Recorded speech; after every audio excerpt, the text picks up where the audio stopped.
and the omnibus. So I was forced into the Archers when I was a child. And look, it's come back to bite me later on. I'm awash with this stuff. The Archers is the world's longest-running radio show, with more than 15,000 episodes broadcast.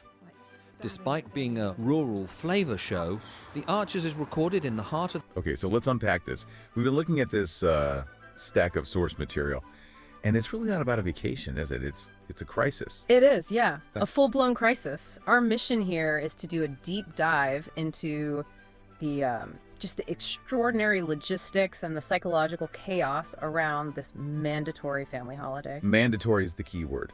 A trip to a luxury castle in Scotland, but it's all dictated by a will. Right, a deceased matriarch's will. And what you see immediately is this incredible tension. It's a huge family trying to follow this, you know, emotional obligation, the mother's last wishes. While also trying to run Bridge Farm. Exactly. And it's not just friction. This is like duty colliding head-on with practicality. We're basically tracking a complete breakdown in coordination. Everything from farm management to just leaving the house.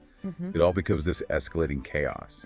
And the real question is, can the sheer weight of real-world duties actually veto a will? That's a great way to frame it. And it all starts with the destination itself. A luxury castle in the, quote, wilds of Scotland. Sounds nice on paper. It does, but it's non-negotiable. And Lillian, the sister, she's sort of positioned herself as the enforcer of the will. The chief executor. Yeah, the iron hand and the velvet glove. She's the one saying that disrespecting their mother's wishes is not better, and they have to grasp these opportunities with both hands. And to be fair, they are trying to make it comfortable. They have these pretty big, luxurious people carriers that Kate's friend arranged. Right, trying to smooth the process. But no amount of legroom can fix what's going on inside their heads. And the resistance, it starts immediately with Justin. Oh, Justin. He is just sulking. It's the only word for it. He wanted to fly. He hates the idea of being on top of each other. And he was caught, wasn't he? He was caught looking at alternate hotel accommodation. This isn't just someone who's a bit grumpy about a road trip. This is active defiance. It really is. You can force the location, but you absolutely cannot force the enjoyment. And then you have the other little logistical hiccups. Like Brian having to pull out. He's in agony, apparently, though the meds are helping. And Jakob. Yes, Jakob.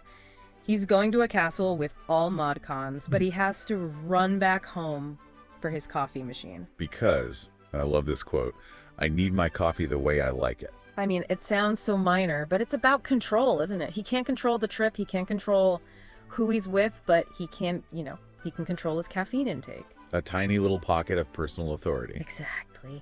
And just as they're finally about to get going, of course, there's another delay. Rory overslept. He'd been out celebrating his birthday, so even before the engines have started, the whole thing is already falling apart. And this brings us to the real, the heart of the problem. Yeah. Bridge Farm. This is where the whole operation just grinds to a halt. Tom is supposed to be going on this holiday, but he's deep in this monumental handover to his father, Tony. Who was staying behind to manage the farm, even though Tom paid for cover. Right, and this is the key. Tom's anxiety is just off the charts. Tony's getting this list that's so long, he's complaining he'll be flat out in the polytunnels 2247. Which begs the question, if you paid for cover, why are you doing this to your dad? Because it's not about labor, it's about control. It has to be done his way. I mean, look at the instructions. It's incredible. Pak choy, spinach, most of the kale, but you have to check it first. Carrots, as and when. And we have to mention the beach. The beach, yes. Yeah. Tony has to harvest the beach. Exactly. For anyone listening who's not up on their farm lingo, we're talking about a specialized crop, like a sea kale or something similar. It's not straightforward. No, it requires specific, careful work. And including that shows Tom trusts absolutely no one. And that distrust, it just crescendos with the infamous sprout rule. Oh, the sprouts. He delivers an entire page of notes just on sprouts. This is where it goes beyond just being a bit controlling. It's almost punitive. He's telling Tony he has to supervise carefully, judge when to cut the tops. And make sure the casuals don't decide. He's teaching his own father, an experienced farmer, how to suck eggs, as Tony puts it. It's just a profound sign of Tom's anxiety spilling out everywhere. And he even adds the last of the tomatoes to the list for Tony to tick off, like he's a trainee. And Tony's reaction, that weary, oh, please don't, it just tells you everything. He's overwhelmed. He feels completely undervalued. And that vulnerability, that misery, is the exact moment Lillian makes her move. You can almost see her spotting the opportunity. Tony is emotionally exhausted. He's drowning in vegetable-based bureaucracy. So Lillian confronts him. And she brings out the heavy artillery, the will. She reminds him their mother wanted them all together, that she's his only sister left. It is textbook emotional manipulation. It is, but it works instantly because Tony wants an escape from Tom's tyranny, so he just caves. Yes, I do see. I suppose maybe I ought to. He agrees to go to Scotland. Introducing the Archer's Mug, where elegance meets everyday comfort. Crafted from premium white ceramic, designed with vibrant peekaboo colors inside, simple, modern, and stylish. Start your day the Archer's way, with warmth, familiarity, and the comfort of voices you've come to love. As the stories unfold on the Archers, let this mug become part of your daily ritual, a small reminder of life in Ambridge. Practical for every home, dishwasher and microwave safe. Available in 2 sizes, 11 ounces and 15 ounces, designed to fit your lifestyle. Enjoy your favorite drink in a mug that connects you to Britain's most beloved countryside story, The Archers.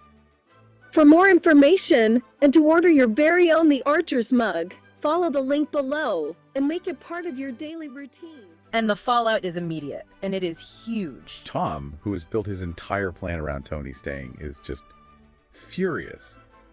Dad, you can't. Suddenly, there's this massive hole in the plan, and Tom realizes he has to choose. The holiday or his sprout tops. Which leads into the desperate replacement hunt. And his first target is his wife, Natasha. Oh, this was so clumsy. He tries to convince her to stay behind. His reasoning is just. It's panicked and insulting. He argues she's not directly family. And it has to immediately backtrack when she, quite rightly, points out that she is family. Yeah, through marriage, through their kids. So he tries to pivot, saying the kids are awkward with him, but they're fine with her. Implying her presence is less essential for family bonding. It's an awful move. He's trying to leverage her emotional labor to solve his professional anxiety. And she is having none of it. Her refusal is swift and it is firm. As it should be. She says she's as desperate for a holiday as Helen, and crucially, that she put in extra hours so she could be free for this. She defended her right to be there. And she basically tells him, if you're that worried, you can help your mother, Pat, yourself. Which is the final twist. Tom is now staying, but his father, Tony, is going. And that shift leads us to the final dramatic friction point. The irony here is just so rich. Tom, having accepted his fate as the farm manager, Immediately gives a job to Tony. to Tony, who is literally buckling his seatbelt to leave. He demands that Tony has to bring the Anguses in first.